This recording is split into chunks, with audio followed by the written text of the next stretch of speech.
Mohon izin Bapak Presiden, mohon izin untuk melaporkan beberapa hal. Yang pertama, kami berterima kasih hari ini Bapak bisa meluangkan waktu di tengah-tengah sekolah rakyat. Hari ini sedang open house Pak, membuka kesempatan kepada calon siswa dan juga orang tuanya untuk bisa melihat dari dekat proses pembelajaran sekolah rakyat. Ini berlangsung seluruh Indonesia. Alhamdulillah hari ini berada di Tabanan, Provinsi Bali. Yang hadir di sini di ruangan ini, Bapak Presiden, ini adalah calon siswa sekolah rakyat beserta orang tuanya. Mereka dijangkau sebagaimana arahan Bapak Presiden.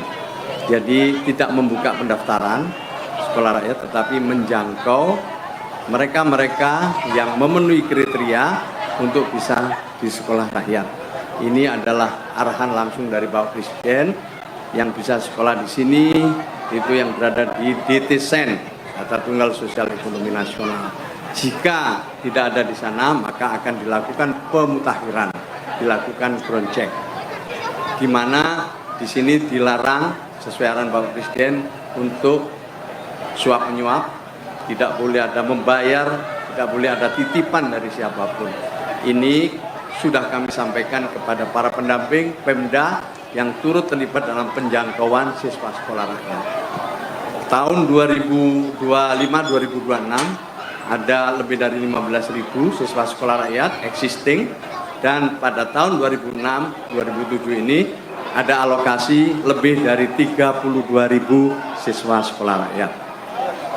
Tambahan, berarti secara keseluruhan nanti 45.000 lebih tahun ini. Tahun depan 2007-2008 lebih dari 100.000. Insya Allah ini sesuai dengan pembangunan gedung permanen sekolah rakyat yang akan kami laporkan sedikit ini Bapak Presiden, mohon waktu.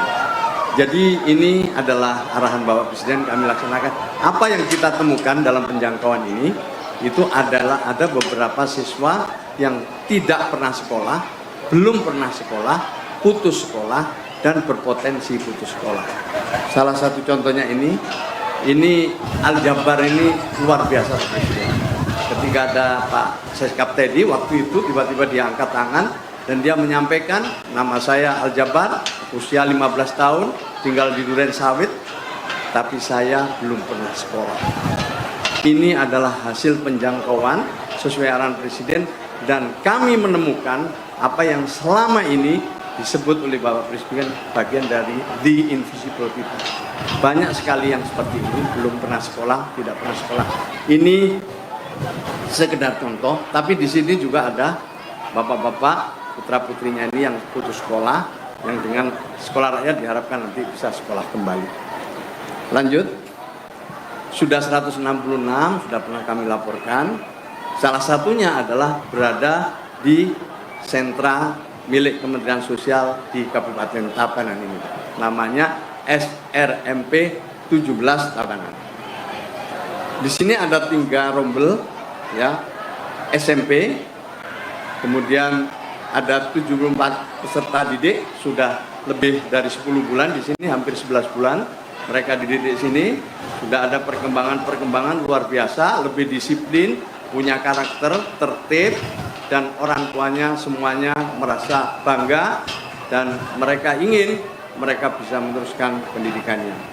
Ini adalah fasilitas yang ada di sekolah rakyat pada umumnya, termasuk di sini ada asrama, ruang kelas, ruang makan, aula, laboratorium, perpustakaan, pembelajarannya dengan laptop, smartboard, yang semuanya ini adalah sesuai dengan arahan Bapak Presiden. Yang tidak boleh terjadi di sekolah rakyat adalah perundungan atau bullying, kekerasan fisik dan seksual, dan yang terakhir adalah intoleransi. Ini adalah dilarang keras, pelakunya akan kita tindak tegas, dan pada saat itu pula akan kita berhentikan. Jadi ini beberapa kegiatan di SRMP 17 Tabanan, Pak Presiden. Ada ekstrakurikulernya dengan berbagai kegiatan termasuk outing kelas. Lanjut. Bapak Presiden yang kami hormati, ini bagian terakhir sesuai dengan arahan Bapak Presiden. Hari ini sedang berlangsung pembangunan gedung permanen sekolah rakyat. Karena yang 166 titik itu adalah sekolah rakyat rintisan. Nah sekarang sesuai arahan Bapak Presiden dibangun gedung permanen sekolah rakyat di seluruh Indonesia. Untuk tahap ini ada 93 yang sedang sekarang berproses. Salah satunya adalah di Kabupaten Karangasem, Provinsi Bali, di mana nanti diharapkan kalau udah selesai, yang ada di sini akan pindah ke gedung permanen itu. Nah, di gedung baru nanti kita akan mengalokasikan 270 siswa, dan sekarang sudah lebih dari 400 peserta yang terjangkau. Untuk SMP dan SMA sudah melebihi kapasitas, melebihi alokasi, sementara yang SD masih sedang dalam berproses. Ini proses pembangunannya oleh PU, Pak Presiden, sudah mencapai hampir 80%. Ini sedikit laporan kepada Bapak Presiden, mudah-mudahan kami bisa terus secara konsisten menindaklanjuti arahan Bapak Presiden. Ini di 93 titik Bapak Presiden. Sebentar lagi untuk mengakhiri laporan saya, izin untuk menayangkan satu video ilustrasi pembangunan sekolah rakyat yang sudah hampir selesai di Kabupaten Sampang. Tahun depan direncanakan tambah lagi lebih 100, dan dengan begitu maka tahun depan kita bisa menerima lebih dari 90.000 siswa secara keseluruhan.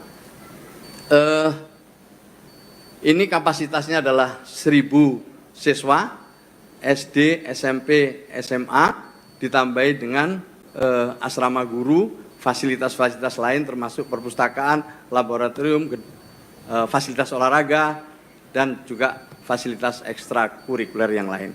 Demikian laporan kami Bapak Presiden. Selanjutnya kami mohon arahan dari Bapak Presiden, dan sekaligus kami bersama teman-teman ingin sekuat tenaga Pak Presiden. Ini tidak mudah, tapi ini ingin sekuat tenaga bisa mewujudkan cita-cita Bapak Presiden dalam rangka mengeksekusi pasal 34 Undang-Undang Dasar 1945, fakir, miskin, dan anak-anak telantar dipelihara oleh negara. Demikian laporan kami, kurang lebihnya mohon maaf, dan ini video yang akan kami putar. Assalamualaikum warahmatullahi wabarakatuh.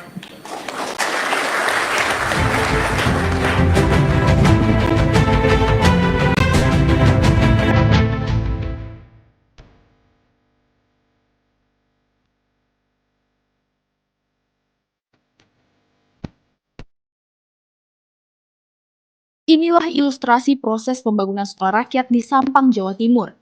Salah satu dari 104 titik pembangunan sekolah permanen yang saat ini dikerjakan serentak di berbagai wilayah di Indonesia. Sekolah rakyat yang dibangun di Desa Sejati, Kecamatan Camplong, Kabupaten Sampang ini memiliki luas area 8,4 hektar. Sekolah ini dipersiapkan menjadi ruang belajar bagi 1.000 siswa, mulai dari jenjang SD, SMP, hingga SMA. Pembangunan ini ditargetkan rampung pada akhir Juni 2026 dan akan mulai digunakan untuk masa pengenalan lingkungan sekolah pada pertengahan Juli mendatang.